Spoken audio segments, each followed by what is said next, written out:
Welcome to the Steve Barkley Ponders Out Loud podcast. As instructional coaches and school leaders, you are tasked with guiding continuous teacher growth to create student success. This podcast looks to support you with strategies from experienced guests, as well as my own insights that I've gathered over the years. I'm thrilled to have you with us. Thanks for tuning in.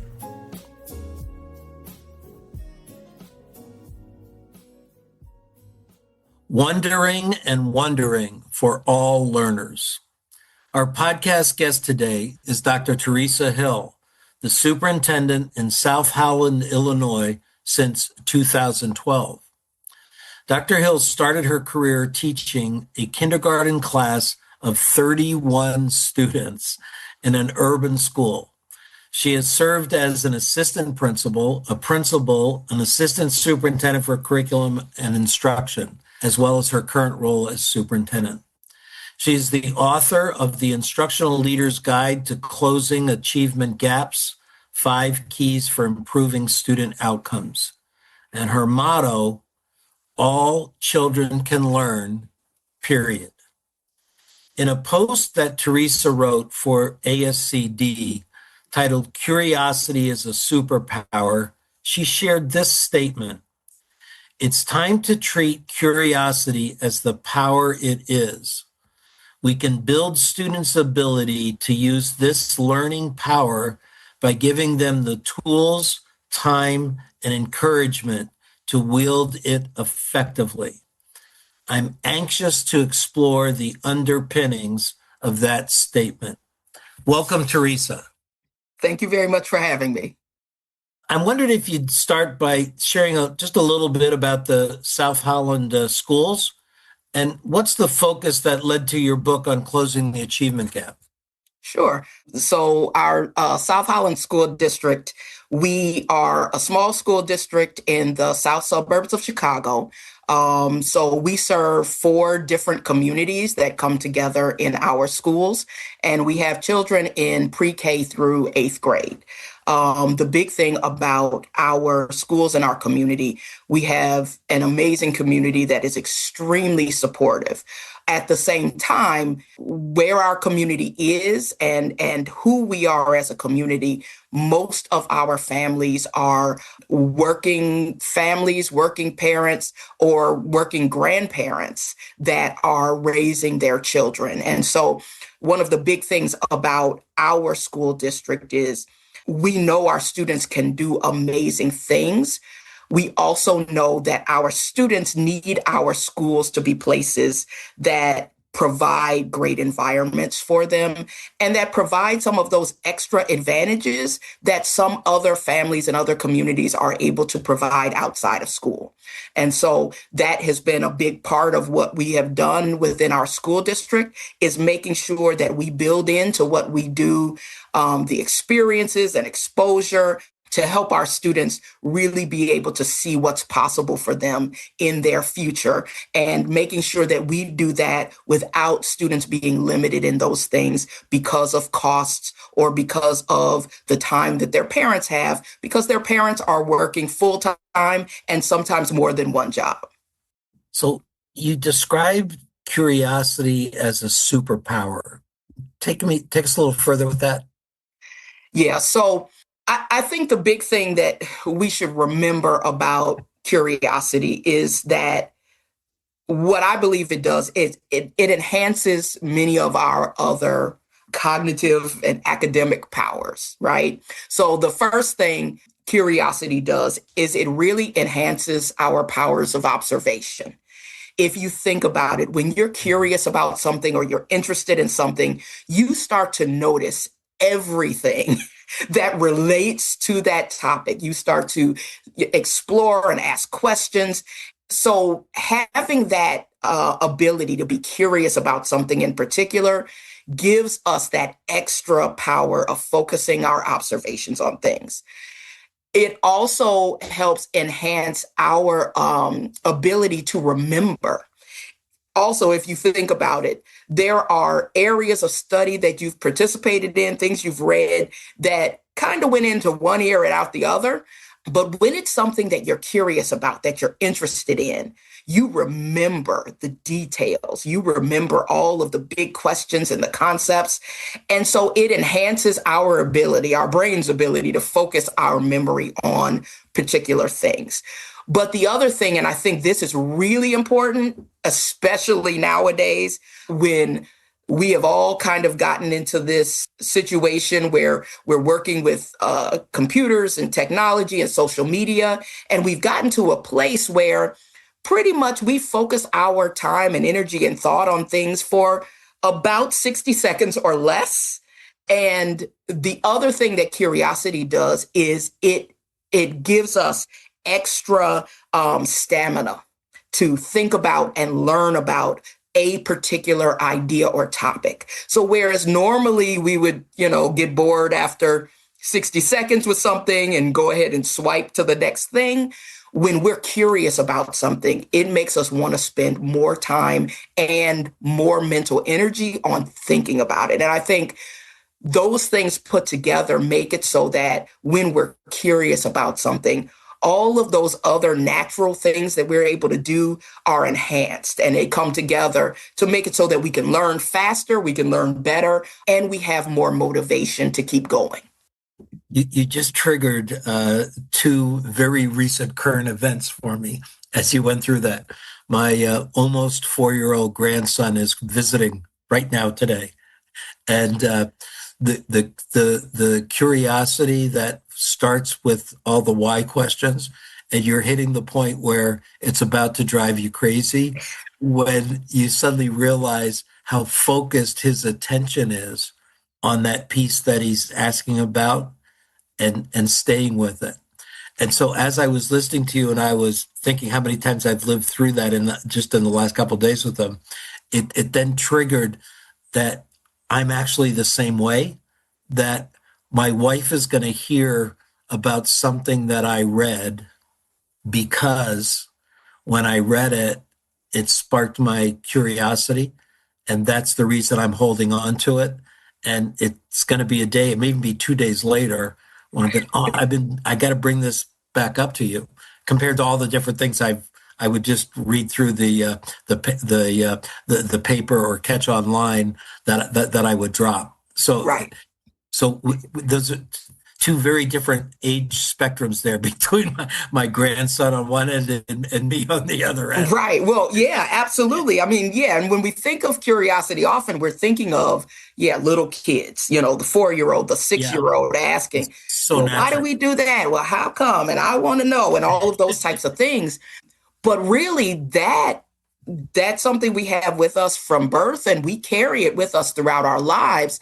It's a question of, do we build on that, or do we squash that because we're so busy focusing on other things that we have to do or have to learn? So when you're in the classroom and curiosity is present, what is it that you are likely catching if I'm observing the students? What flags you that curiosity has been caught? I think the biggest thing, so one of the things I hear from leaders often is that they think of these things in terms of, okay, well, if I go into the classroom and the students are talking and interacting with each other, that ties with curiosity.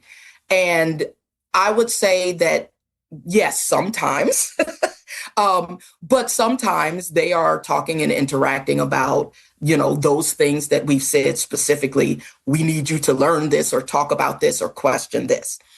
And as we think about all of our students and all of us as human beings, we're all very different. So for some people, that curiosity shows up in, let's get into a conversation and let's discuss and let's debate and things like that, which are great things and great skills to have. For other students, it's a much more quiet, introverted kind of thing where what we see is an intense level of focus. And that's really what I look at for all of the students, whether they are the extroverted, loud, let's have a discussion type, or the type that is quietly sitting to themselves, thinking things through. What I look for is you know, what is their focus on, and to what extent are they asking their own questions? And I think that's what I look for, when we stop and talk to a student in the classroom. It's not necessarily just what are you working on, but what are you trying to find out? What are you thinking about? What other questions have popped up for you? Those are the kinds of things that allow us to see, are they really engaging their curiosity, and are they really focused in an area that they want to learn about? Boy, I'm so glad you pointed out that difference between the extroverted curiosity jumping in versus getting quieter because I'm curious. I'm bringing back to a long time ago, Phil Schlechte, who wrote a lot about engagement, Mm-hmm. basically described that you really can't figure out engagement without talking to the student. And that kind of rings true in what you're laying out there. So I could have a quiet student, highly engaged, deep in thought, very curious. And if that's not my style, I'm not picking it up the Exactly. way that I would that more extroverted student. So if curiosity is present in the students, what is most likely the teacher has done or is doing that's creating that spark? Well, I think the biggest thing is, typically what we see is that when curiosity is present, teachers have engaged the students in asking real and authentic questions. Many times, especially with younger children, they have modeled that process and started that process together so that one student's question can spark another student's question. But it's important that teachers don't leave it there, that we model that, we have students come up with different questions, but then we give both time and impetus for all of the students to come up with their own questions. So, what is it that you would like to know? What is it that you would like to explore more about this particular topic? We know we have topics that we need to teach about, and we can't get away from just, we can't just throw away everything that we need to talk about. But what we can do is we can make it clear that every topic, everything that we learn about, there are different areas that students may come up with that they have a question about, or that they're curious about this particular aspect of what we're learning about. And that engaging every student, whether they're the ones that raise their hands with, oh, I have my question, I want it on the board, or the student that just quietly writes their question down, that every student is engaged in that questioning process of thinking about, what could I explore more about this? What specifically do I want to know? Or what area would I like to see more about as it relates to this topic? I think I'm hearing the teachers showing interest in the students' curiosity. Absolutely. Absolutely. And just recognizing how important that part is to the student learning. In the end, we spend a lot of time with our students, right? But what we're trying to do in the time we're working with them, is we're trying to set them up to continue learning after school, on the weekends, in the summertime, in their future. And so, in order to do that, we do have to pay attention to that aspect of their learning. How do we engage their curiosity? How do we pay attention to what they may want to learn? Again, not that we can, say, well, you can learn this instead of that, but that is a key part of engaging children and helping them become the lifelong learners we typically say we want them to be. So in the article, you said that we need to provide students with tools, time, and encouragement to wield curiosity's power. So I'm wondering if we could take just a moment or two on each one of those, kind of one at a time. What are you thinking about when you say tools?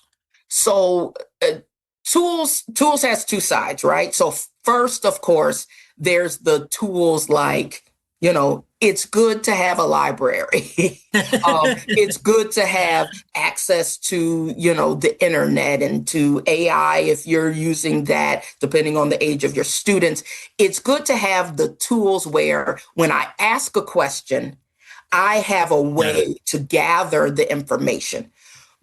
But the other part of the tools is the internal personal cognitive academic tools, which are the skills to not only have a wondering about something, but to then Ah, formulate that into a meaningful question that we can then take to the internet or take to the library or take to AI and start asking questions and seeing where it leads. So that tools part is two-sided. I yeah. think sometimes we provide the technology and books and physical tools without ever really working with our students directly to develop the skill tools that they need. So I need to learn how to follow my curiosity. But Absolutely. Right. I need to if I learn can't turn how it into to, something, I got to yeah, turn my curiosity into action. yes, I need to learn how to take my curiosity, formulate that into a real question that I can then take and do research on or gather information about. And to know that my I wonder is not just as sometimes happens when we get to school. Oh, you wondered that? Oh, that's great that you wondered that. Now let's move on to the next thing. But to know that, no, following that wonder and following that up on that question is a key part of how we do the learning process. And that also leads into the time part of it, which is very often in schools, we have so much that we're supposed to get through that it becomes very easy to, oh, you had that question. Great. Either I don't know, or maybe at some point you can look that up and then we have to move on. So I think really thinking about how we build in those pockets of time for not only wondering and asking questions, but also for doing research and finding answers to our questions into your school day, into your week, into the schedule for your curriculum. Whether that takes place at the beginning of the day when we're doing attendance and we can allow the students to, get into their journals and write down their questions and, whether we build that into, when we're doing our writing lessons and okay, we're focusing on writing and we're teaching you these writing skills, but what you write about can really tie into those things that you're interested in. So thinking about how we allow and structure into our day time for these things, because we know in schools that if we just say, we're going to give you time, that time is often taken up, whether it's by bathroom breaks or, something took too long or we had to do this test or whatever the case may be. So we have to structure that into what we do. And then the encouragement is just really making sure that students understand that that part is important too. Yes, we have these standards that we've written on the board, things that we have to work through, but we want students to know that the process of exploring and gathering information and building knowledge is an important part of what they do. And that we want to, when they have a question, we want to encourage that. We want to, even if we can't do it right then, we want to have them write that down. We want to be able to put that in a place where we can come back to it and we can engage with that, as opposed to what often happens, which is, that's an interesting question, but it's not really about what we're doing right now, so we need to move on. I'm wondering, do parents raise any questions or concerns when teachers implement a learning approach that seems to take curiosity? I'm wondering if the time thing maybe comes into parents' minds that if they're taking time to do this, they're missing time to be doing something else. My experience has been that most of the time parents are very supportive and excited about it. And the reason for that is because, first of all, when the kids are excited about Yeah, studying something or that was learning just going to be something, my guess. Yeah. that is the best possible If thing. if The my thing child's that excited. exactly the thing that they're curious about is the thing that they're going to talk about, as opposed to saying nothing when the parent asks, what did you do in school today? And Yeah. so parents have been typically very, very supportive of that. And then I think the other thing to remember is that in schools, we're often worried about, these specific standards. For the most part, parents aren't worried that are you sure you covered XYZ standard? What they want is their child to be happy and engaged in school. They want their child to continue to grow. They want their child to do well. And these kind of strategies actually are more likely to have students do well than eliminating curiosity in classrooms. I want to circle back. Would you just do a little bit more on curiosity as the superpower connected to closing achievement gaps? Because I think there's a natural tendency for people to, in too many cases, see curiosity as the extra thing we can move on to if we've closed the gap, rather than it being the piece to close the gap. Absolutely. And I think this is the big thing, the one of the big misunderstandings of the achievement gap is this idea that when students are not performing as well as we would like, the response should be to distill what we're teaching down to the base level and then essentially drill the particular skills or the information for those students. And what that actually does is it does the opposite of what we want to do with students who may struggle in a particular area. If we think about it, the main sources of the achievement gap is not necessarily internal to the particular student, right? So the main sources of the achievement gap that we see in schools is often students having less experiences, less exposure, a smaller vocabulary that they have been a part of, less general knowledge that forms the foundation for them participating in lessons or them understanding something that they read or something that is read to them. And so, whereas, yes, it's important that, we build up the reading and decoding skills and all of the skills, when we take away that opportunity to build curiosity, if you think about it, all those superpowers that we talked about, we are missing out on. So, that superpower of having those extra powers of observation, you don't get those with just, okay, we're going to do another lesson on this topic that you struggled with before. That doesn't come into play then. The ability to remember more information and understand concepts that is enhanced by curiosity is no longer there. And then that ability to have the stamina to keep going, to keep trying to learn, to keep asking questions, all three of those parts of it, of curiosity as a superpower, are missing when we don't do that with students who may show struggles. And so we essentially are handcuffing ourselves and our students when we pull them out of those opportunities.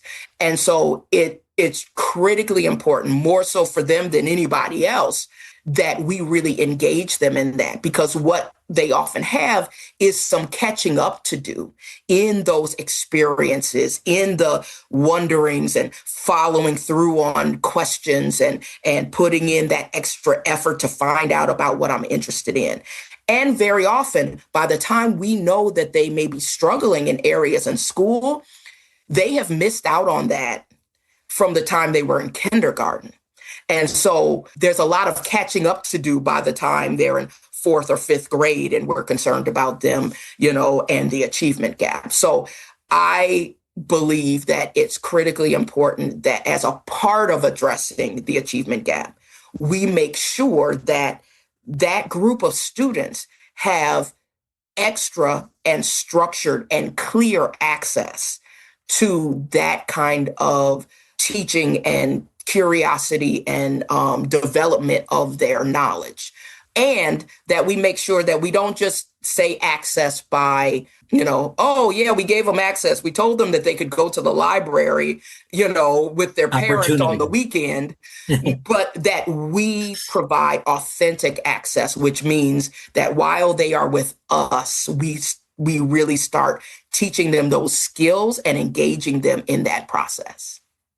So I'm guessing as a school leader, generating teacher curiosity is a superpower to enhance teaching. What do you see as, a lot of the listeners to this show are instructional coaches and building principals. What role do you see they play in making curiosity a teacher's superpower? Well, I think there's a couple of things. First off, I think it is, and I know this is going to sound like something, yes, we all know, but it's hard to do in practice. Some of the same things that we expect teachers to do with their children, we have to do with our teachers.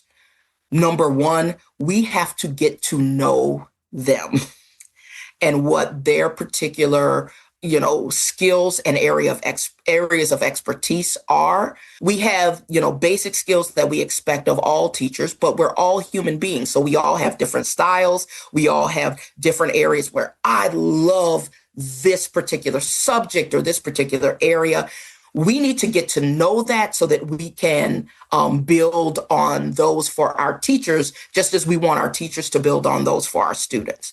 I think the second thing is we have to engage in discussions of these topics with our teachers as professionals, and we have to listen to what they say, which that listening part is really difficult because, we all have these expectations and things we have to do and, check boxes we have to check off, but really listening to their views of, okay, how can we incorporate this into our classrooms, as well as what are the things that you as teachers, as professionals, are curious about as it relates to what we're all doing in our schools? What are those areas where you have said to yourself, man, I'd really like to try this? And to bring that out of just, okay, a teacher by themselves, having that conversation with themselves and never being able to get around to it because they got a million other things to do, to, okay, let's talk about that. How might that work? How could we do that as a team? How could other people contribute to that? And then how will we know if it gets the kinds of results that we want? So engaging teachers in those kinds of real, meaningful discussions and giving them the permission, quite honestly, to be able to ask those kinds of questions and think about how that can be incorporated is really important. Because sometimes it's, for a teacher, most teachers that I have ever met want to follow the rules. They're going to do what they're allowed to do and not do what they're not allowed to do. So we have to formally have that discussion and give them the permission to explore these things and what they can mean in their classrooms. You gave me some great reinforcement. I've been working with several schools to redesign their professional growth plan for teachers to be focused on a hypothesis rather than focused on just the outcome goal. So the teacher forms a hypothesis, and then they set up a plan and look for the support of their coach and their administrator to carry out their hypothesis. And a couple of the schools I'm working with, actually, they end the year with an exhibition. Oh, that's amazing. Where the teacher exhibits, here was my hypothesis, and here's what I uncovered. Here's where my hypothesis was wrong. I think I'm going to go back and modify it. and seeing that rather than being evaluated. So when you said find a way to encourage it, so a teacher's curiosity leads to the teacher forming a hypothesis. Now let's go check it out.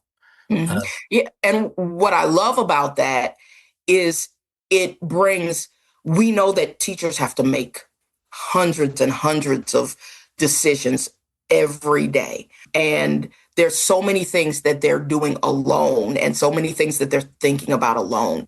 And what that does is it brings this great thinking out of the shadows, Yeah. and it makes it a shared thing, which means not only do they benefit from being able to share it and being able to talk with others about it, but everyone around them benefits from seeing what worked for them, what didn't work for them, and that can impact their own individual practice. That's almost a professionalism. I'm linking back to your use of the term encouragement. So the fact that we're going to support your hypothesis and you carrying out your hypothesis says that your thinking, your curiosity is important to us.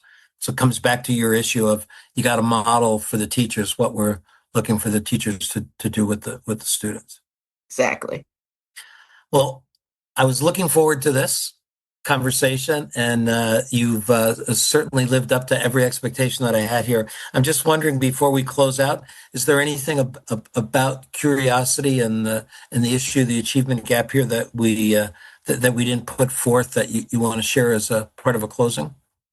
I would just say it's important to recognize that the children that we work with are whole human beings, right? And so the work we do in schools is it's very important that we teach them the skills and the knowledge and the behaviors that will help them to be successful. But one of the things that we also have to teach them is how to move forward and how to carry forward, how to build their knowledge and their learning with or without us, and with or without the technology tools and things that we provide. And as long as we remember that that is a part of the core, just as well as reading, writing, math, etc., then we will have the ability to put things in place that will help, close achievement gaps, but also help set our students up for success throughout their future and throughout their lives. Wonderful, wonderful phrasing of it. I really, really appreciate you laying it out here for us. I will put a link to your article in the podcast lead-in. What's the best way for a listener who wants to follow up, maybe come back to you with some questions or thoughts to connect with you? The best way would be to connect with me on LinkedIn, and I'm TD Hill, EDD. You got it. We'll put that in the lead-in too. Thank Perfect. you so much. Thank you very much. It's been great talking with you.